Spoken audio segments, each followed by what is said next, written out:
você opinasse e se você achar que não tem nada a ver, eu queria também que você falasse. Quando acabou a Segunda Guerra Mundial, como você falou aí na sua explicação, o berço das operações especiais os comandos britânicos, né? E ali depois do SAS. Quando acabou a Segunda Guerra Mundial, teve esse rescaldo, né, de guerra, né? E depois os países começaram a cobrar as dívidas de guerra. Então começou a ter muita tensão no mundo. E aí começou muitos sequestros a acontecerem, tomadas de embaixadas, enfim. E os ingleses, eles utilizaram o SAS para atuar nessa situação de resgate de refém, né, que estava acontecendo muito. O SAS havia sido desmobilizado, acho que tinha ficado poucos ali no mundo, talvez. Sim, fala sobre isso aí. E aí, enfim, aí eles entregaram o time de SAS para combater essa nova onda de crimes que vinha assolando até o mundo, né, em virtude dessas dívidas da guerra. Enfim, posteriormente ali, aí teve alguns atentados ali em Munique, depois aí foi tendo Olimpíadas posteriormente a de Munique, e o SAS começou a levar essa doutrina que eles desenvolveram de entrada tática para as polícias, beleza? Então, eles treinaram a polícia norte-americana para resgate de refém, sendo que o forte da polícia norte-americana ali eram as unidades táticas de SWAT, mais precisamente ali para marginal embarcado, porque eles tinham muitos conflitos raciais ali na década de 60, enfim. Então, eles tinham essa expertise de conflitos raciais, né? E também tinha muita arma no país, devido ali que eles sempre estão em guerra, né? Guerra do Vietnã, depois da Segunda Guerra Mundial, depois do Vietnã, então tinha muita arma. Tinha os malucos do Vietnã também, né? Os soldados que voltavam ali surtados e também cometia esses crimes que os policiais norte-americanos precisavam combater mais com doutrinas de marginal embarricado. Depois veio o SAS para passar essa doutrina de resgate de refém. Enfim, quando chegou nessa fase, eu acho que houve uma grande confusão. Por exemplo, no Brasil, durante décadas, as operações especiais se resumiu a entradas táticas, a resgate de refém. Então, quando eu falava assim, eu sou operações especiais, e até hoje tem muito esse resquício. Eu sou operações especiais, entrada tática, resgate de refém, entrada tática.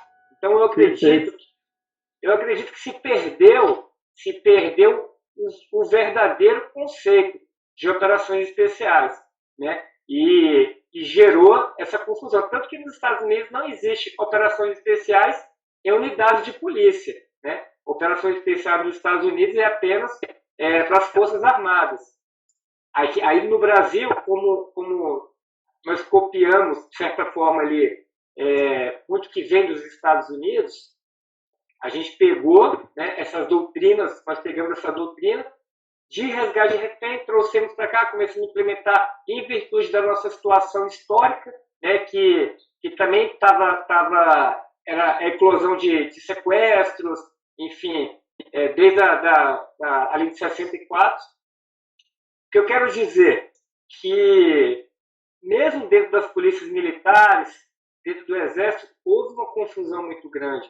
Então, no tripé ali das operações especiais, que é a parte de atuação de operações especiais, ela se resumiu unicamente a resgate de refém, né? E isso transferiu para as polícias civis, para a Polícia Federal, para as polícias rodoviárias federais. Então, eu acho que essa dificuldade de você definir o que é operações especiais, o que é ações táticas, ela veio dessa parte, da gente importar uma matéria pronta ali e não saber tratar dela, né? Então, quando você fala ali que o homem de operações especiais, você não pode reconhecer ele como policial, se você pegar hoje em dia as nossas tropas de operações especiais no Brasil todo, de todas as polícias, elas não são assim. Você reconhece ele como uma unidade de ações táticas, né? Você vê todas as viaturas caracterizadas, os homens caracterizados, né? Tanto em polícia civil, quanto em polícia militar, quanto em polícia rodoviária federal. Agora, eu vou te perguntar o seguinte, é, você, que é um cara que participa de uma associação aí, é um dos cabeças, é um cara que é doutrinador, muda, está trabalhando nisso, na mudança dessa doutrina. O que a gente pode esperar do cenário novo? Né? Porque a gente sabe que a gente está tratando como a gente tratava aí no final da década de 90, início do século XXI.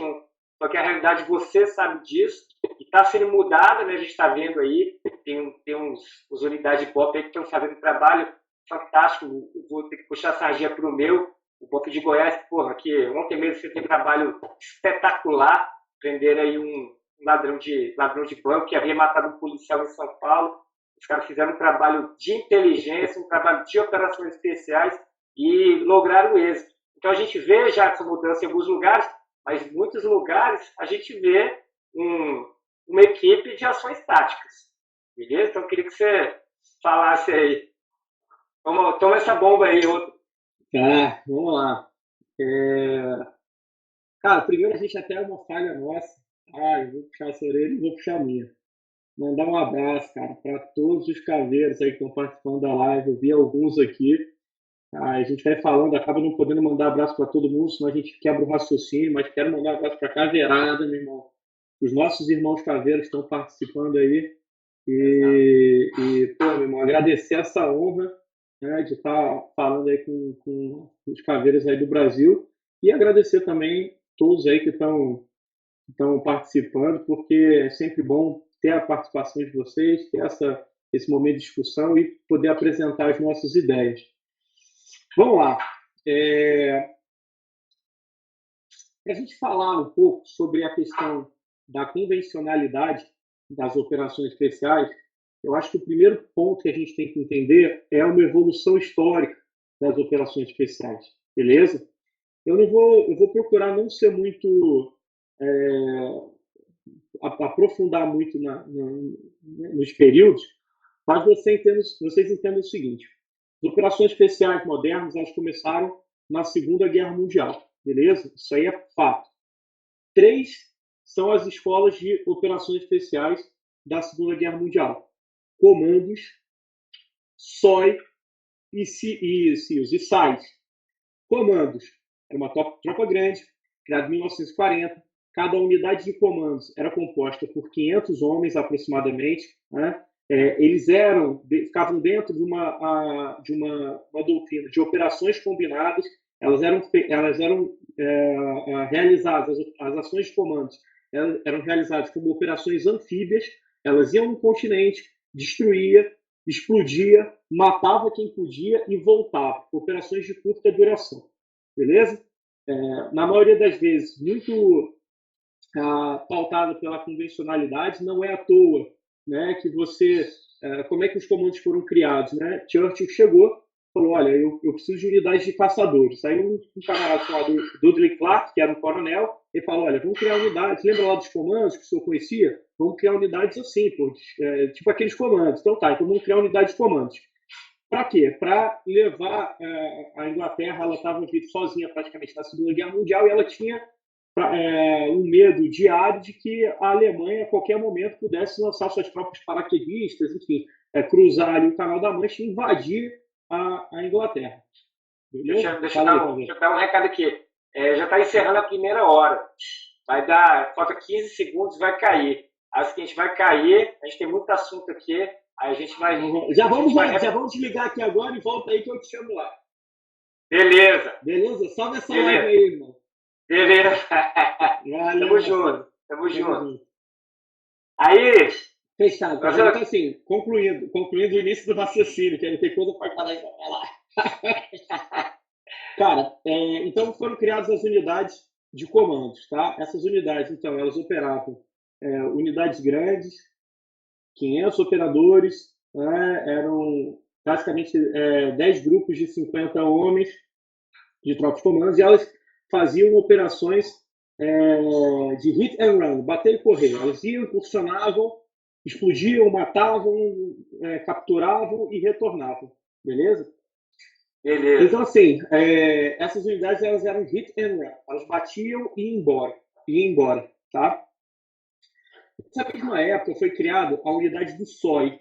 Então vamos lá, comandos, né? Ah, tá. Os comandos eles eram mais voltados para uma atividade, apesar dessa atividade bem sinérgica, né? Eles começaram meio não padronizados, por quê? Quando eles foram criados, o Churchill falou o seguinte: olha, mandem os seus melhores homens aí. Era basicamente essa ideia. Né? O que a gente oferece? Oferece, meu irmão, aventura, quase morte certa e vocês vão se fuder. Não, beleza, sou voluntário, vem pro comandos. Então, essas unidades de comandos, elas não eram unidades do Exército, da Marinha ou da Aeronáutica, elas eram unidade à parte, dentro das operações combinadas. Hoje, quem trabalha isso mais ou menos é o GROM, tá? Polonês. E aí o que acontece? Chegavam os operadores lá de diversas unidades, chegavam os operadores da Escócia, da Inglaterra, regimentos de cavalaria, de infantaria, do caso do caralho, cada um com uma cobertura. Né? Eles davam um uniforme, mas cada um usava uma cobertura. E aí, em determinado momento, em 1942, eles começaram a padronizar até as coberturas, a padronizar um monte de coisa. Aonde eu quero chegar com isso? Tropas grandes, mais padronizadas, né, com foco mais padronizado, com ações de curta duração, né, específicas ações de comandos e somente nas ações diretas. Beleza? Beleza. Primeira, primeira característica doutrinária, vertente doutrinária, comandos. Segunda, o SOI foi criado junto mais ou menos ali na mesma época que os comandos. O SOI ele já trabalhava uma questão de guerrilha, né, de auxílio à resistência dos países que eram dominados pela Alemanha nazista. Então, eles trabalhavam totalmente descaracterizados, as ações às vezes duravam 6 meses, um ano, 500 operadores, 1.000 operadores, 1.500 operadores. A gente teve operação de muito mais longa do que um ano e meio. Elas eram muito mais subterrâneas, não eram vistas. Né? Foram criados uma época de uma unidade chamada Jedburgh, que saltavam 3 paraquedistas dentro de uma área ocupada, e esses 3 paraquedistas, né, era um de comunicação, de inteligência, uma outra função, falavam fluentemente a língua daquele país, e eles eram responsáveis por organizar e auxiliar a resistência nesse país. Característica: totalmente desuniformizados, totalmente subterrâneos, ninguém podia saber da existência deles, né? E as operações muito longas, 6 meses, um ano e meio. Beleza? Fechado. Depois a gente vai para 1941, onde é criado uma outra unidade, uma outra vertente das operações especiais, a terceira vertente. Então, 1, comandos; 2, SOI; 3, SAS britânico. O SAS britânico, quando ele foi criado, foi basicamente assim: tinha um tenente retardado, louco, que era comandos, estava no norte da África, mais precisamente no Egito. As operações de comandos não conseguiam ser desenvolvidas naquela região, porque o eixo já tinha protegido basicamente toda a sua costa. As operações de comandos, as ações de comandos, elas tinham basicamente a característica de ações anfíbias, então eles não conseguiam fazer aquelas ações convencionais de comandos, né, as ações de comandos que eles costumavam fazer, e esse cara tava lá sem fazer porra nenhuma. Daqui a pouco chega a merda, uns paraquedas que iam para Índia, né, para os Xindits lá, enfim, para a região da Índia, e eles vão parar por algum engano no Cairo.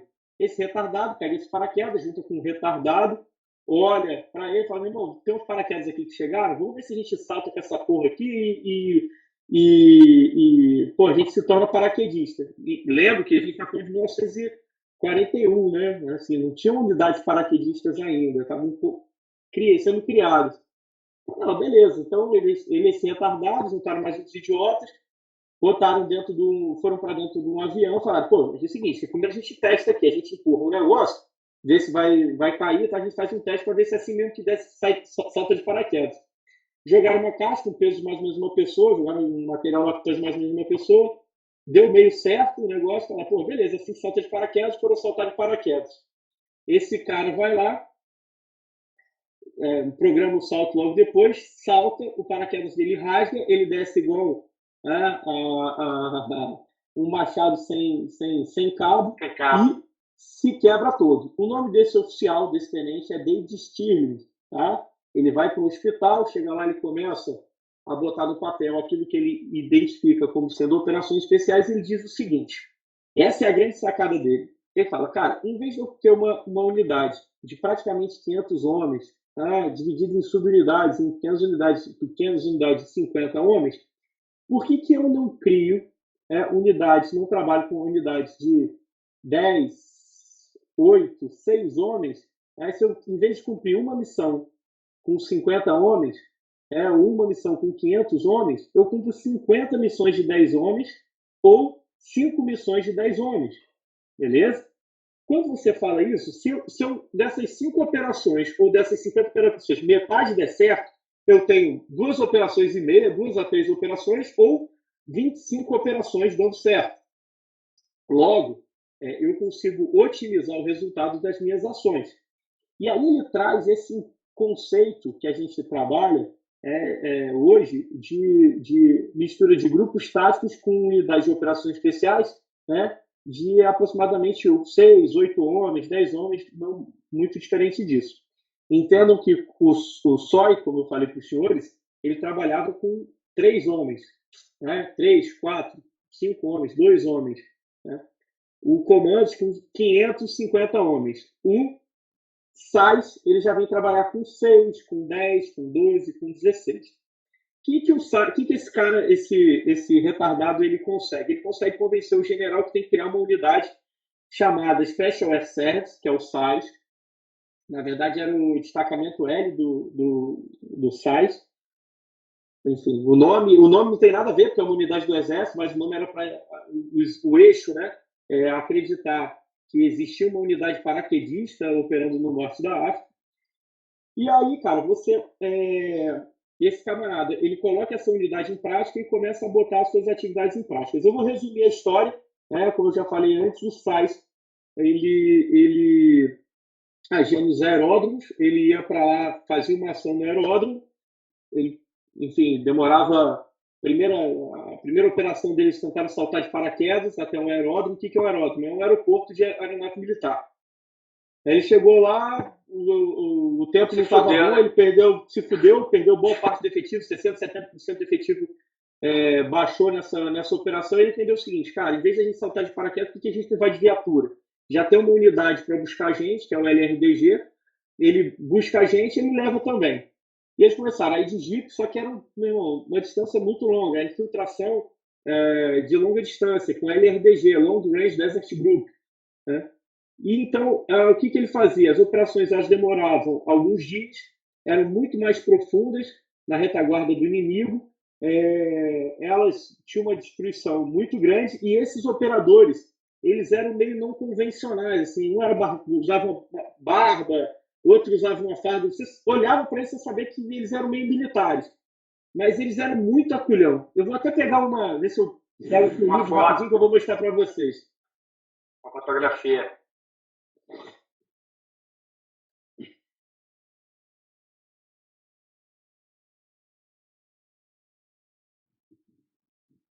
E aí, Elton, beleza, irmão? Tranquilo? Então vamos lá. Vocês têm uma noção aí, né? Isso aqui era o SAIS. Esses caras aqui eram o SAIS. Beleza? Quase uma gangue, né? Meio fardado. Você vê que tá fardado, mas você vê que tá meio aculhão, assim, né? Cada um com uma cobertura, de um jeito, barbudo, sujo, caralho. E esses são os comandos. Olha lá. Todo mundo uniformizado, direitinho, boina e tal. Então, a gente começa. Eu não tenho uma foto do SOI aqui, até tem, mas não vou levantar a pegar, não. A gente começa a entender essas 3 doutrinas, né? O SOI, o Comandos, o SOI e o SAIS. Uma, mais uniforme, operações mais curtas, diretas, ação direta, hit and run, bater e correr, e mais não convencionais, assim, mais organizadas, assim, entendeu? Aí você pega o SOI, totalmente subterrâneo, ninguém sabe quem é quem, os caras totalmente paisanos, parecem civis, operam por muito tempo no terreno, sem apoio logístico, unidade de dois, três, às vezes um homem. Beleza. E você pega o SAIS, unidade de 6 homens, mais tempo no terreno, fazendo quase que ações diretas, mas também muita ação psicológica, tal, uma infiltração muito mais longa, meio despadronizado, enfim. Essas são as 3 vertentes de operações especiais que a gente tem. Tá? No Brasil, nessa época, 1942, a Força Pública de Minas Gerais cria o seu curso de comandos para preparar uma unidade para fazer uma incursão na Ilha de Açores, que falava português, mas com doutrina comandos. Então, o primeiro curso de comandos no Brasil, 1942, Força Pública de Minas Gerais. Essa operação não ocorreu, esse curso não gerou outros frutos, por isso que não é tão conhecido. Né? O curso que gerou frutos, 1957/58, do Exército Brasileiro. Curso de Forças Especiais? Não. Curso de Comandos? Não. Curso de Operações Especiais. Esse foi o nome. Tanto é que os operadores, primeiros, os precursores das operações especiais no Exército, são chamados de Operador Especial 01, Operador Especial 02, enfim. Beleza. Então, eu saio da Segunda Guerra Mundial. Acaba a Segunda Guerra Mundial. O que acontece quando acaba a porra da Segunda Guerra Mundial? 4 situações que determinam os conflitos armados hoje. Né? Primeira delas, qual é? Bomba atômica. Utilização da bomba atômica. Segundo, o mundo dividido em 2 blocos econômicos, socialismo e capitalismo. Terceiro, criação do Estado de Israel. Quarto, criação da ONU. Basicamente, a maioria das guerras que tiveram, tá, depois da Segunda Guerra Mundial, foram baseadas nesses quatro pontos aí, um desses 4 pontos. Beleza? Beleza. Então, vamos lá. Teve a Segunda Guerra Mundial, os aliados conseguem vencer o eixo, né? Você vivia uma época de impérios, impérios com muitas colônias, então África e Ásia era praticamente toda a colônia europeia. Os países ficam fracos, o que sustentava essas colônias era o poder, a força e o poder econômico, e de repente você tem isso desaba no pós-guerra. Né? Você não tem o poder econômico e você não tem tanta força. O que acontece, o que começa a surgir nesses países? Movimentos de independência. Então eu falo, meu amigo, olha só, eu estou aqui nesse país, meu irmão, esses caras não tem como me segurar, agora eu quero me tornar independente. Como esses países se tornam independentes? Como é que eles começam a se tornar independentes? Primeiro, algum grupo tem que assumir o xerifado. Alguém tem que assumir esse xerifado. Quem quer assumir o xerifado? Um grupo quer assumir, outro grupo quer assumir, outro grupo quer assumir. Resolve como? Como é que resolve situações de aluno? Resolve na porrada. Né? Para sair na porrada, você precisa de arma, você precisa de recurso. Esse recurso vem de quem? Então eu peço apoio, um grupo pede apoio, consegue apoio do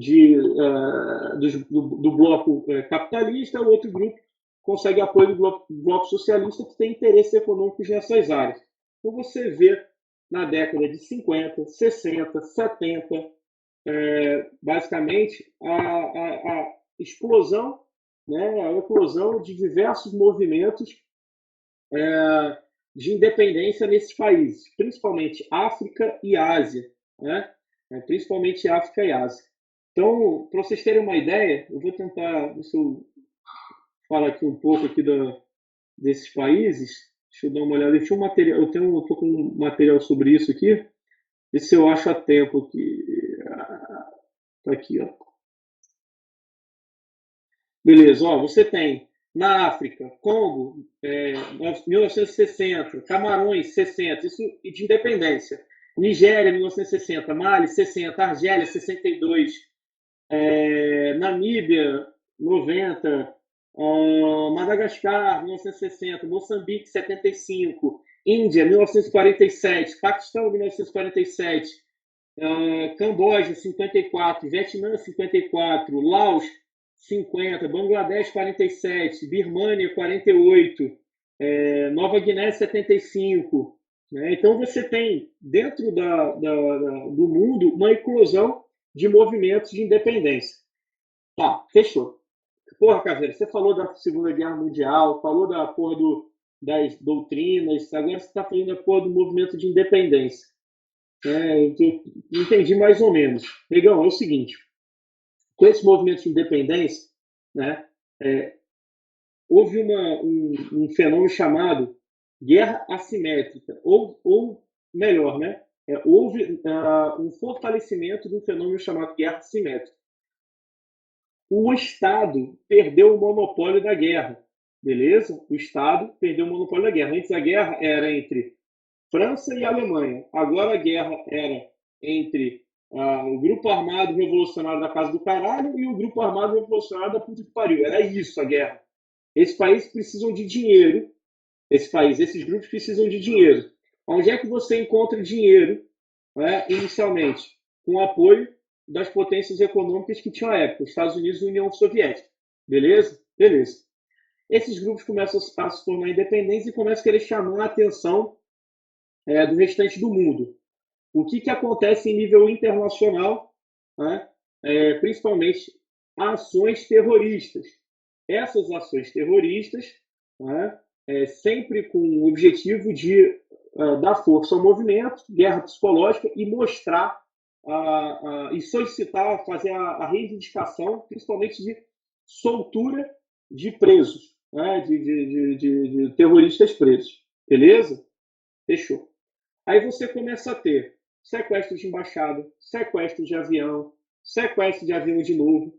Né? Então, para vocês terem uma ideia, assim, a gente tem 1976, a Operação Resgate de Entebbe, com os israelenses no aeroporto de Uganda. Dois livros, tem um filme sobre isso, que fala direto sobre isso, sobre o resgate de Entebbe, sobre a Operação Thunderbolt, e tem um filme chamado O Último Rei da Escócia. No final desse filme aparece essa operação. Beleza? Beleza. 77, um sequestro do voo da Lufthansa 181. 1980, a embaixada do Irã na Inglaterra, no Princess Gate, e você tem, que foi a Operação Nimrod, e você tem mais algumas operações. Fechado. Em 1980, um grupo armado vai lá na embaixada do Irã na Inglaterra, né, e simplesmente faz 26 funcionários de reféns, né, e toma essa embaixada. E aí você tem uma ação de um grupo de operações especiais. Esse grupo, o SAIS, lembra do SAIS da Segunda Guerra Mundial? Né? Lembra lá que eu falei do David Stirling? Esse grupo, quando acabou a guerra, todas as tropas de comandos basicamente foram extintas. Os 12 principais grupos de comandos foram extintos. Só ficou os comandos anfíbios da Royal Marines. Várias unidades foram extintas. O SAIS basicamente foi extinto.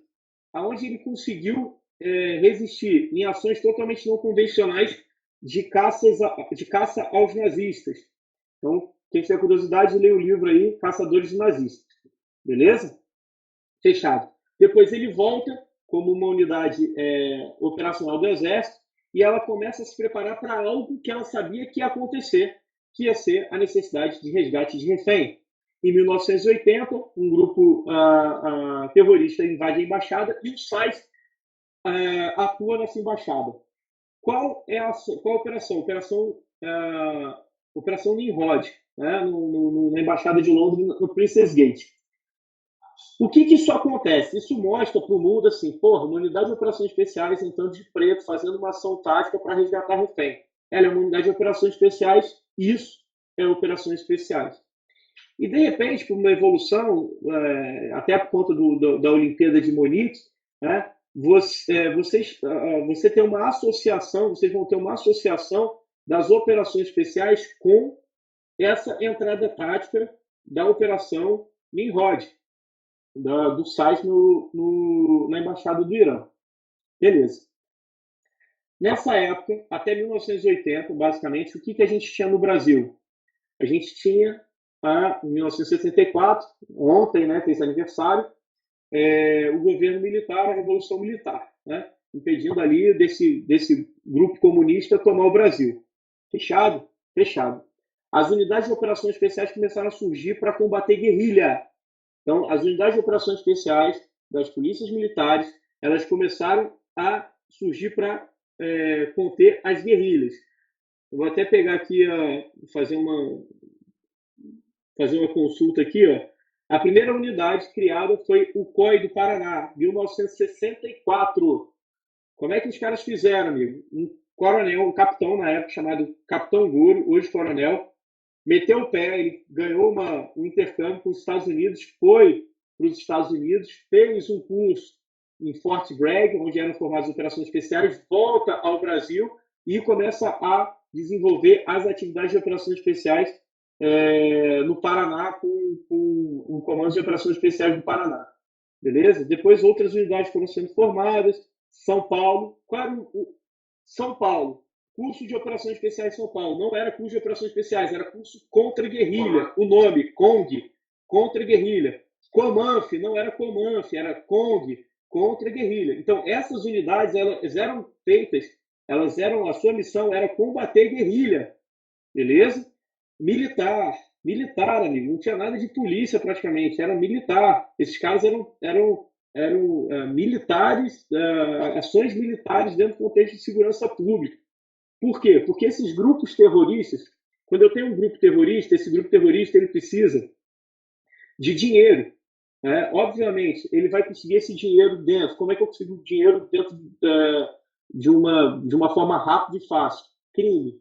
Então, ou ele recebia esse dinheiro de uma ajuda externa, ou ele ia para atividade criminosa.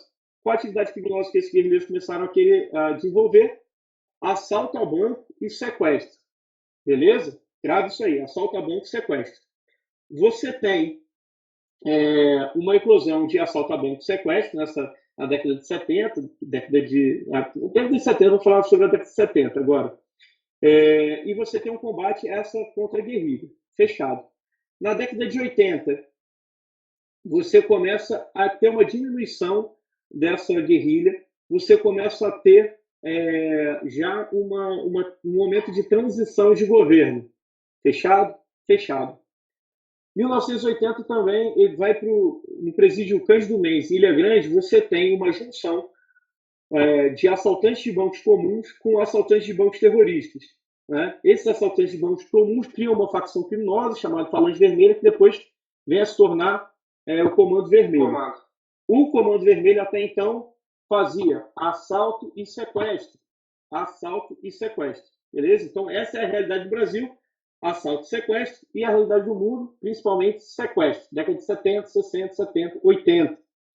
Então, você começa a ter uma vinculação das operações especiais mais voltada para as ações táticas anti-sequestro, de resgate de refém. Tá? Você tem na Segunda Guerra Mundial um contexto de ações totalmente não convencionais, vai evoluindo, operações de apoio às insurgências dos países que estavam se tornando independentes, depois você chega a um contra-terrorismo. Inglaterra com o SAIS, a criação do GSG-9 e de diversos grupos europeus depois do atentado de Munique. Chega na década de 80, você começa a ter as organizações criminosas comuns trabalhando com um conceito de guerrilha, mais voltado para o crime organizado, especificamente assalto e sequestro. Fechado? Beleza. Você tem a criação do BOP, do Rio de Janeiro, em 78, em 80, eles focando muito ainda na parte de sequestro, resgate de refém, as outras unidades do Brasil, o BOP do Goiás não era BOP, era GAS, Grupo Anti-Sequestro, era unidade de operações especiais, por quê? Começou a afunilar operações especiais por um conceito de ações táticas e anti-sequestro, que era o que estava explodindo na época. Você tem que ter uma unidade de operações especiais preparada para aquilo que está acontecendo e vai acontecer. Fechado. Na década de 90, o crime organizado passa a se vincular e tem o seguinte: olha, assalto e sequestro está dando merda, a gente está perdendo muita gente. Vamos fazer o seguinte, vamos começar a vender droga. E aí você tem uma explosão das organizações criminosas do país, Comando Vermelho e Primeiro Comando da Capital, trabalhando principalmente com tráfico de drogas, beleza? No mundo, ainda está aquela visão de contra-terrorismo. Vão me sequestrar, vão pedir resgate e tal, eu mando um grupo lá, salva todo mundo e libera os reféns. Beleza? Beleza. Década de 90 inteira, assim. Anos 2000, o que acontece? Você tem um atentado de 11 de setembro. E aí, num contexto de operações especiais a nível mundial, você entende que as operações especiais não podem esperar mais as ações terroristas acontecerem para se tornarem reativas. Elas têm que ir no terreno buscar buscar esses terroristas. Ou seja, você cria as operações especiais trabalhando no Afeganistão, no Iraque, enfim, você começa a ter desenvolvimento dessas atividades. No Brasil, você continua com a atividade de resgate de refém. Isso aconteceu também por um motivo que foi a questão da Constituinte de 88. Pô, como é que você vai explicar se manter uma unidade de contra-guerrilha numa época que você já não tem mais guerrilha? Então as unidades pararam e falaram, não, vamos focar aqui nas ações táticas. Quem era mais envolvido com essas ações táticas? As unidades da Special Weapons and Tactics, né, SWAT, dos Estados Unidos. Então, há uma aproximação das unidades de operações especiais com a SWAT. Só que as unidades, cara, de operações especiais, elas não vieram das SWAT. Elas não surgiram das SWAT. Os seus operadores não formaram nas SWAT. São formados em unidades militares, em forças armadas, em preparação para a guerra. Entendam isso, para a guerra. Né? O que a gente vive hoje é guerra assimétrica, é guerra irregular, e essas unidades são perfeitamente vocacionadas, treinadas e preparadas para esse tipo de combate. Né? Então, nos anos 2000, a nível internacional, você tem essa busca pelos terroristas em outros países, e você tem no Brasil já um foco muito grande nas operações urbanas, principalmente patrulha urbana, e ainda mais depois que vem o filme Tropa de Elite. Beleza? Então, pô, Tropa de Elite, caralho, BOP, operações especiais, faca na caveira, patrulha urbana. Porra, vai todo mundo tentar buscar esse conceito de patrulha urbana.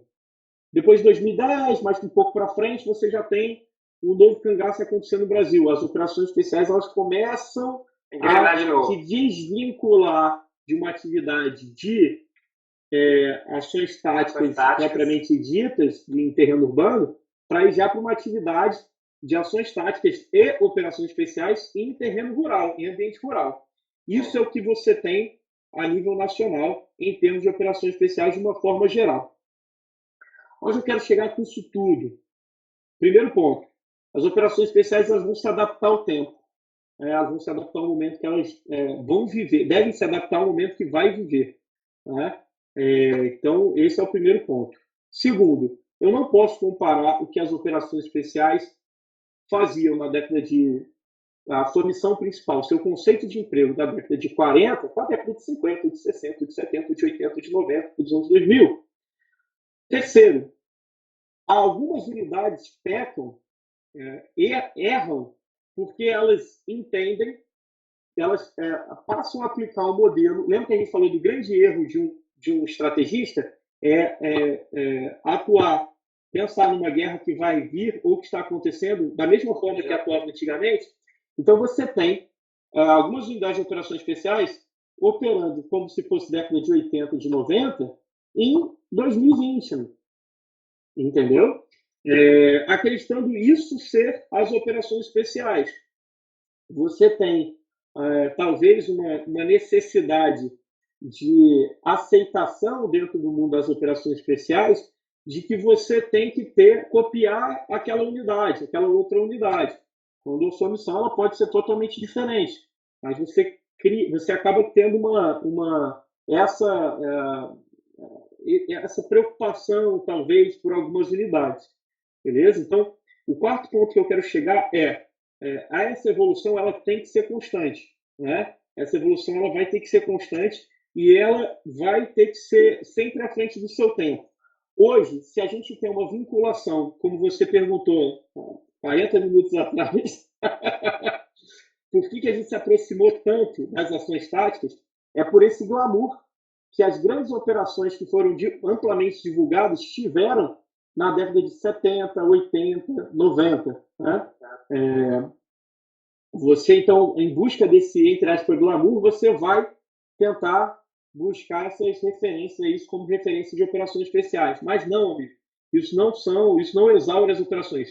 São parte de um mundo gigante de operações especiais, são essas ações táticas. Né? Então, isso, para mim, é um erro. Não que uma unidade de operações especiais não possa exercer ações táticas. Exerce, é uma das coisas que faz. Mas você pode empregar operadores específicos para as ações táticas, que são aqueles que são formados, ao meu ver, em cursos de ações táticas para realizar o que são as ações táticas dentro desse mundo de operações especiais. E as operações especiais agirem de forma totalmente não convencional, buscando lá atrás, dentro daquelas 3 linhas doutrinárias, comandos, SOI e SAIS, buscando lá atrás uma referência muito mais próxima do que é o SAIS e muito mais próxima do que é o SOI, né? De não convencionalidade. Ao invés disso, o que a gente tem feito? A gente tem pego o que é parte das ações de comandos, das ações diretas, parte das ações, das características do SAS, principalmente ao efetivo de 6 a 8 homens, juntou essas duas partes e só faz isso, entendeu? Pouca gente, ações táticas, ações diretas, integridade tática, bababá tática, bababá tática, bababá tática, muito na parte tática, de ações diretas. Isso, para mim, é um erro, não é um erro, na verdade. Isso, para mim, é uma falha, tá? No conceito de emprego. Amigo, se você quer ter uma unidade de ações táticas, tem uma unidade de ações táticas. Você quer ter uma unidade de operações táticas, tem uma unidade de operações táticas. Mas se você quer ter uma unidade de operações especiais, haja como operações especiais. Não pense você que botar o nome da unidade como operações especiais, ou botar um símbolo tal, isso vai tornar a sua unidade de operações especiais. Exemplo dos SEALs. O SEALs é um tridente, uma águia e a porra de uma arma. Se me desculpa, mas não sei exatamente qual é a arma, até vou pesquisar essa porra. De uma arma. Mas é um tridente ali, uma águia. E não tem nem nome de operações especiais. SEALs. SEA Air and Land, né? Enfim, mar, ar e terra. O SAIS, Special Air Service, não tem nada de escrito Special Air Services e Special Operation. Não tem, é SAIS. O símbolo, porra, não tem nada a ver. É uma adaga com um flamejante lá, com a asa lá. Quem ousa vence. Então, o nome da unidade, é esse ponto que eu quero chegar. O nome da unidade, o símbolo da unidade, não faz essa unidade ser uma unidade de operações especiais. O que faz essa unidade ser de operações especiais? O seu conceito de emprego. E aí eu não vou discutir aqui que unidade é ou não de operações especiais, mas que cada operador e cada unidade faça uma reflexão do seu conceito de emprego, se ela exerce somente as ações táticas ou se ela exerce realmente as operações especiais no conceito amplo. Entendeu? Mas você me dá uma pedrada, aí eu fico 10 anos aqui falando, pô. Aí você tem que se defender, né? O Caveira tem que ser malandro mesmo, né? Tem que se esquivar rápido, né? O Caveira, cara, o que você falou aí, pô, foi uma aula, né? Uma aula, porque muitas pessoas me perguntam e eu respondo para elas exatamente isso. Eu falei, cara, você não tem que se preocupar com que se uma pessoa A falou que você não é operações especiais, pô, você sabe o que você é, pô, você sabe a sua formação. Agora, pô, a operação especial, eu falo para ele, é muito mais do que usar um uniforme preto ou multicam, usar um fuzil bonitão com holográfica, entrar numa viatura preta, botar o braço para fora e sair andando na rua, cara. Isso aí qualquer um pode ter, basta ter uma unidade que tem dinheiro ali para comprar as coisas. Cara, é muito além disso. E você deixou aí muito claro o tanto que é complexo esse assunto, e não é uma coisa simples. Pô, eu vou ali, vou fazer um curso, vou bancar ali 2 meses de curso, vou voltar para a humildade, botei meu uniformezão bonitão, pronto, agora são operações especiais. Não é, cara, não é. Então, tem que estudar, tem que vivenciar, né? E as operações especiais, além dessa parte histórica que você colocou aí, tem a parte da mística, tem a parte doutrinária, tem a parte do seu próprio estilo de vida, que operações especiais é uma religião, né, pra gente. Tem os 11 mandamentos lá que a gente sempre canta ele, recita ali nos cursos, só que aquele livro não é para isso, ele é para ser vivenciado, é para você colocar em prática, né? Então, quando você fala dos mandamentos ali, não é simplesmente para ficar bonito numa filmagem, não. É para você utilizar na sua vida, junto com a sua família, com seus amigos, com a sua esposa, com seus filhos. Então, a Operações Especiais, eu vejo que como você falou ali, foi muito glamorizada, né? Então, as pessoas querem ser operações especiais para ficar bonito na fita. E a gente vê aí, várias pessoas fazendo trabalho de operações especiais no estrito senso, né? Aí eu vou ter que citar você, o Bettini, que estão trabalhando aí no campo informacional, né? E com outras ações, até de ações diretas também que eu sei, e estão fazendo um trabalho de operações especiais ali, aonde? No Ministério da Justiça, no governo federal, numa unidade que não tem viatura preta, não tem uniforme preto, vocês vão trabalhar geralmente de terno, né? E vai para um lugar ali, coloca uma calça jeans, um coturno ali e vai para a missão. Então, as pessoas têm que parar de pensar em colocar nome, né? Em rotular tudo, e mais em vivenciar, né? Vivenciar as operações especiais. Pode ser uma unidade de qualquer, até de guarda municipal, pode ser de Polícia Rodoviária Federal, de Polícia Civil, de Polícia Militar, pode ser qualquer unidade. Mas você tem que vivenciar, né? Tem que vivenciar. Pode falar aí. E o conceito de emprego, né? É o que eu falo. Você colocar o nome de operações especiais, grupo de operações especiais, unidade de operações especiais, batalhão de operações especiais, delegacia de operações especiais, qualquer coisa de operações especiais, não faz da sua unidade ser operações especiais, entendeu? Da mesma forma que você, se você pretende realizar um curso na sua unidade, não, porque eu vi lá no filme que, eu vi isso que dá tapa na cara. Você dá tapa na cara do seu aluno, agora eu sou operador. Não, cara, esquece isso, esquece.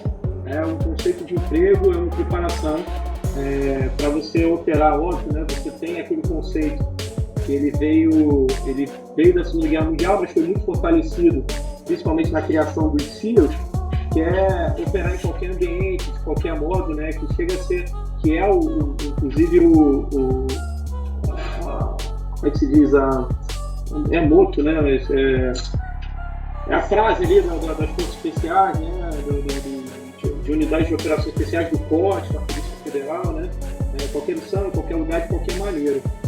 Isso aí resume um pouco das operações especiais, que é o seguinte, meu irmão, atua de forma não convencional, né? Isso aí vai muito além dessas ações táticas. E volto a falar, não vai ser uma caveira no seu símbolo, não vai ser o nome de operações especiais no seu símbolo que vai fazer você uma unidade de operações especiais, entendeu? E quem perde muito tempo em ficar provando, né, que é uma unidade de operações especiais é porque